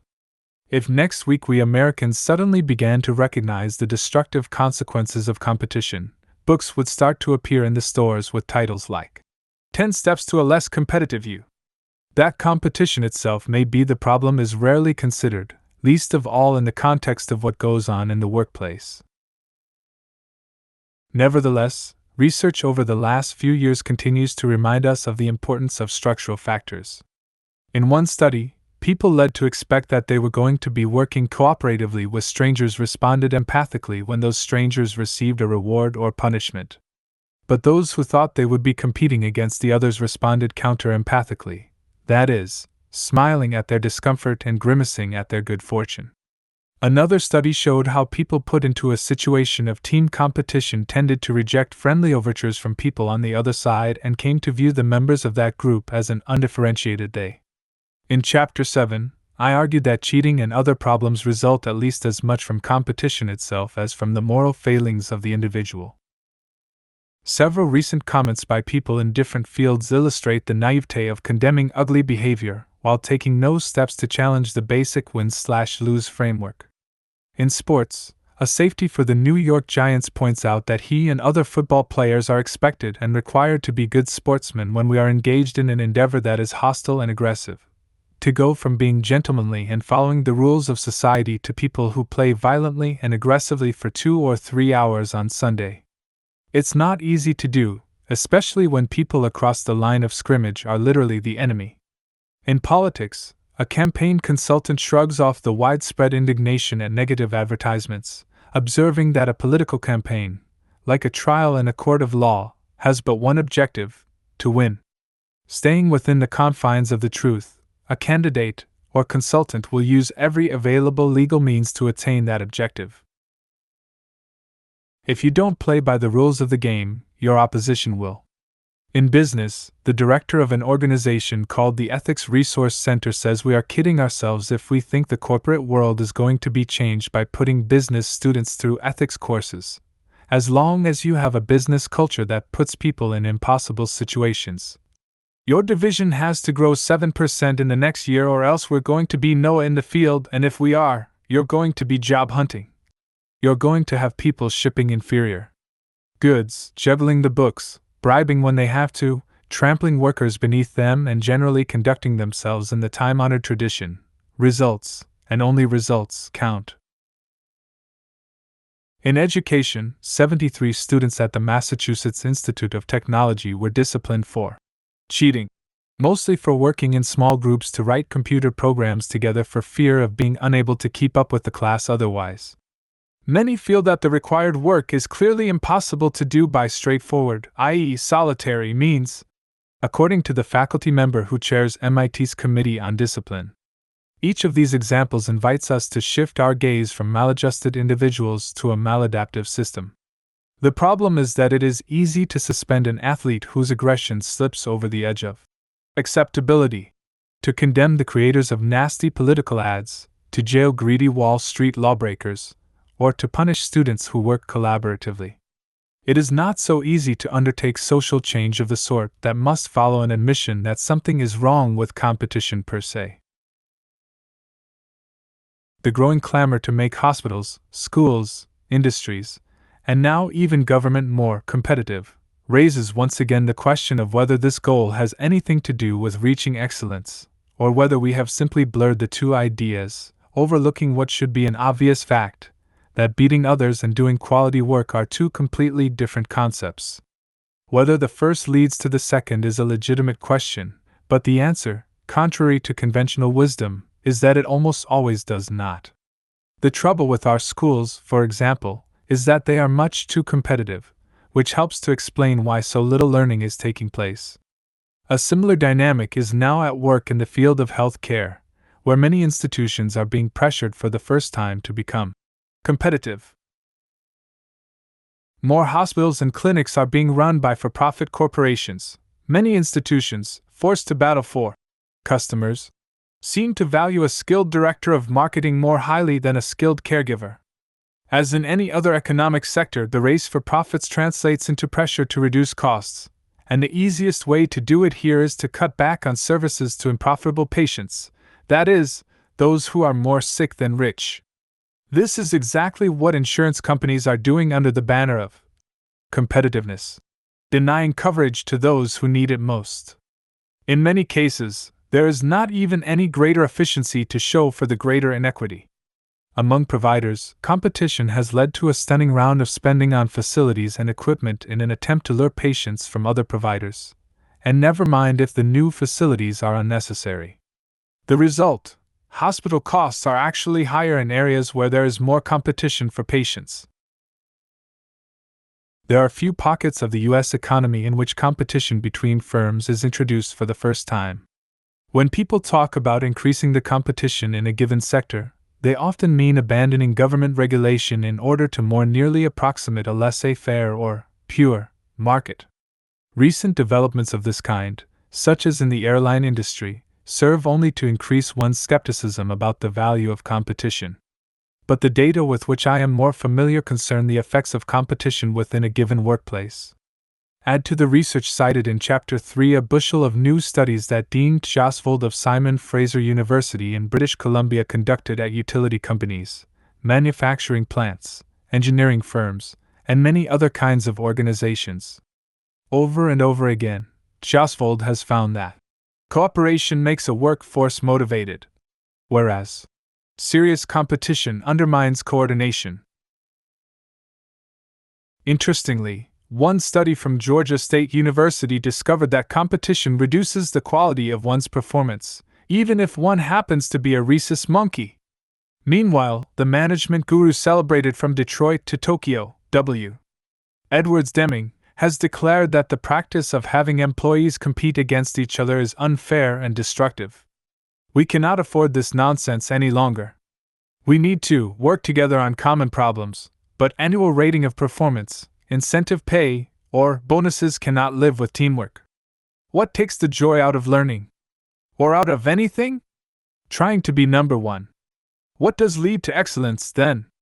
This depends on what field and task we are talking about, but generally we find that people do terrific work when 1. They are inspired, challenged, and excited by what they are doing, and 2. They receive social support and are able to exchange ideas and collaborate effectively with others. The data show that competition makes both less likely. The dissolution of the Soviet Union has led a lot of Americans to construct the following syllogism. Since A. Our economic system is based on competition, B. Their system collapsed, and C. We were rivals, this must mean that D. Competition works. It would take considerably more space than I have been allotted here to offer a serious challenge to this rather dubious bit of deduction. Suffice it to say that the very adversarial nature of the relationship between the two countries, competition writ large, in other words, has had a great deal to do with trouble experienced on both sides of the old Iron Curtain. Of course, many factors played a part in sinking communism, but if we are looking for a simple explanation, we would do well to focus not on the absence of competition but on the absence of the Soviet citizen's commitment to his or her work, chiefly due to the lack of personal autonomy and genuine democracy in that country. Then we might consider that the very same factors are present in this country. Another unsettling event, although it is already fading from our memories, was the stock market crash of October 1987. Many analysts attributed that event to the failure of international cooperation, specifically, a struggle involving German interest rates and U.S. currency, and ultimately affecting the economic condition of many countries. The nations of the world seem to become more interdependent with each passing week. In the face of this fact, competition seems a mutually ruinous proposition. This is why it is dismaying that so few voices are raised against such competition, leaving U.S. politicians across the ideological spectrum to assume that the only question is how we can beat the Japanese, the enemy du jour, as opposed to whether triumph is preferable to cooperation, or even possible in any meaningful sense. The lessons to be drawn from what happened to the USSR, why the market crashed, and how the United States should deal with other nations are, for the most part, matters for argument and speculation. But hard research continues to accumulate on specific questions related to the effects of small-scale competition. I cited a 1982 study, for instance, in which children who were competing to make the best collage did less creative work than those who were not in a contest. 5 years later, the same researcher described how she found the identical effect with adults, including corporate executives and managers, who were working on the kind of problems used to measure creativity. Those who were competing to devise better solutions than anyone else were less likely to solve them correctly than were those who did not compete at all. I also described a 1981 study in which participating in a contest made adults less interested in the task on which they had been working. 5 years later, this finding was replicated with children, fifth and sixth graders were less likely to continue playing a balancing game if they had been competing earlier to keep themselves balanced longer than others. Moreover, a book from two of the country's leading theorists of human motivation concluded that, compared to other ways of rewarding people, competition is the most controlling, and thus most undermining of intrinsic motivation. Speaking of balancing acts, I am reminded of the difficulty of persuading some people to question the value of competition once it dawns on them that the logical conclusion of this process may affect their tennis game. Since I am not on a nationwide crusade for the abolition of tennis, the race to win in the classroom, the workplace, and the home being far more destructive, as I see it, I have faced the very practical question of how to handle the inexplicably powerful attachment many Americans have formed to the idea that recreation must be structured so as to produce winners and losers. I have addressed groups of educators or managers who express a willingness to consider transforming what they do on the job every day, but whose faces darken when I hint that competition does not suddenly become benign if it takes place on the weekend. Some people respond by insisting that they play for fun and don't really care who wins. I have not met many people for whom this is actually true, people who walk away from a victory and from a loss with exactly the same emotional state. But let us assume it happens. This delightful nonchalance about results offers an opportunity to take one small step away from the playing field as battlefield model by resolving not to keep score. This suggestion, however, furrows brows. No score? The game will become boring. And so it may. But what have we here if not a powerful indictment of an activity so intrinsically tedious that we manage to stick with it only by relying on the artifice of quantifying our triumph over someone else? If it is performance we seek, and I must confess to the heretical opinion that our lives would not be miserably impoverished in the absence of new records being set at the Olympics, then let us listen to what consulting sports psychologists tell their clients. Stop thinking about winning. These experts counsel, focus on the quality of your own performance. At least one study has found that people are more likely to drop out of sports if they are motivated by victory rather than mastery. Moreover, a survey of more than 1,200 teenage athletes discovered that of all the factors thought to promote enjoyment of sports, winning had the weakest relationship with sport enjoyment, and was not significantly predictive for the total sample, either gender or any of the age groups. And from yet another source we hear this. When there is less focus on winning or losing and more focus on playing well in a competitive situation, there will be less detrimental effects of competition on intrinsic motivation. This, however, is not just a sly tip to help athletes win. It is a fact that raises questions about the value of competing at all, in sports or anywhere else. It is further confirmation that doing well and beating others are, structurally as well as intentionally, altogether different enterprises. An essay in Sports Illustrated tentatively questioned some of the common wisdom about competition a few years ago. An article in Psychology Today reviewed evidence that domestic violence increases whenever football games are televised. But the most satisfying news is not really new at all. Cooperative games for children and adults are still available, offering fun without a struggle for triumph. I want to close by telling you about a few books and articles, most of them published since 1985, that I have found enormously useful.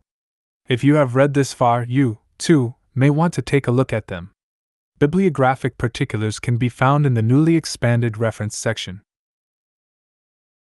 For parents who view sibling rivalry as something to be solved rather than accepted as a fact of life, I recommend Siblings Without Rivalry, an accessible and practical collection of advice by Adele Faber and Elaine Maslish. Readers who want further substantiation for the argument made in Chapter 2 to the effect that competition is not really the dominant theme of the natural world might have a look at The New Biology by Robert Allgroves and George Stansfield. For anyone interested in the problems inherent to an adversarial legal system, Partisan Justice by Marvin E. Franco complements and Strick's Injustice for All, which I have already mentioned, as does Thomas L. Schaefer's article, The Unique, Novel, and Unsound Adversary Ethic. For a fresh perspective on the corresponding view in philosophy, and other disciplines, namely, that reason itself demands an adversarial challenge to ideas, see Janice Moulton's article, A Paradigm of Philosophy, The Adversary Method. Readers hungry for a thorough analysis of education in the United States, backed by solid research on children's developing conceptions of ability and achievement, should not miss John Nichols's splendid book, The Competitive Ethos and Democratic Education. The emphasis we place on how well children are performing compared to their peers winds up undermining learning, Nichols argues, and while fair competition may be better than unfair, competition cannot be fair if competing with others itself produces inequalities in the motivation necessary to develop skills. To understand the problems with competition is, for many of us, to begin a search for concrete alternatives. I have already mentioned some resources for non-competitive recreation and cooperative learning.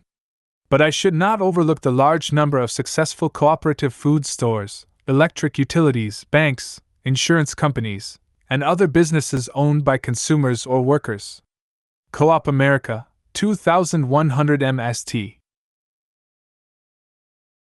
NW, Suite 403, Washington, D.C. 20037, which publishes a quarterly magazine, is one good place to look for more information about cooperatives.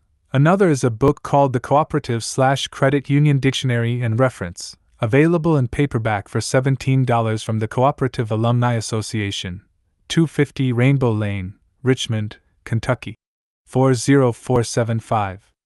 Finally, for those interested in the possibility of not only working, learning, or playing together, but actually of living cooperatively, there are more than 300 intentional communities in North America composed of people who share any of a variety of interests.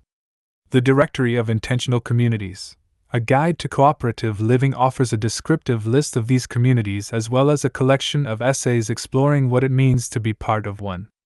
It is available for $18 from Sanho Farm, Route 1, Box 155, Rutledge, Missouri 63563. I hope that in another 5 or 6 years I have a great many more publications and programs to recommend to you, signifying that a critical view of competition is becoming less and less a fringe position. But let's not wait for this to happen by itself. Let's work together so our workplaces and classrooms, our playing fields and families, begin to provide opportunities for us to succeed together instead of at each other's expense. Alfie Kohn, 1992. About the author. Alfie Kohn's books include Punished by Rewards and No Contest, The Case Against Competition, as well as Beyond Discipline and What to Look for in a Classroom. Described by Time magazine last year as perhaps the country's most outspoken critic of educational fixation on grades and test scores. He is a popular lecturer, speaker to teachers, parents, and researchers across the country. The author currently resides in Belmont, Massachusetts. For the references for the claims made, a link to No Contest in PDF form is in the description. This has been a presentation from Pirate Books. Another Pirate audio book I recommend is The Spirit Level by Richard Wilkinson. It is about how the greater the gap between rich and poor, the worse the general health and crime rate of a society. It is found on the YouTube channel Street Library Man, where I also put books in the Adelaide Street Library. Thank you for listening.